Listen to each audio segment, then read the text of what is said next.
Autre sujet majeur pour 2027, les finances publiques. Et avant même les échéances électorales, cette question, faut-il s'attendre à des hausses d'impôts dans le prochain budget, malgré la promesse de l'exécutif? Dans les faits, Barthélémy Philippe, le taux de prélèvement obligatoire, qui pèse déjà plus de 45% du PIB, devrait encore augmenter. Oui, il y a la formule choc de Sébastien Lecornu, ni hausse ni création d'impôts, et les nuances du Premier ministre qui veut interroger l'efficacité de certaines niches fiscales.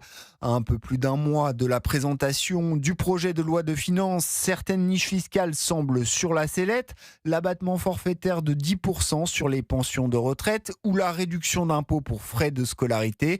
Problème, supprimer des niches fiscales, c'est déjà augmenter les impôts, comme l'explique l'économiste Anthony Morlet-Lavidali. On ne dit pas de nouveaux impôts, mais quand on rabote les niches fiscales, c'est au fond une hausse de prélèvement, puisque en fait c'est moins d'allègement d'impôts. À la fin, ça veut dire que ça va faire monter le taux de prélèvement obligatoire. Il y a aussi ces impôts présentés comme exceptionnels en 2025. Ils ont déjà été reconduits en 2026 et devraient encore figurer dans le prochain budget. Le ministre de l'économie, Roland Lescure, l'a confirmé en ce qui concerne la surtaxe d'impôt sur les sociétés pour les grands groupes. Cela devrait être le cas aussi pour la contribution différentielle sur les hauts revenus. Barthélémy Philippe du service économie d'Europe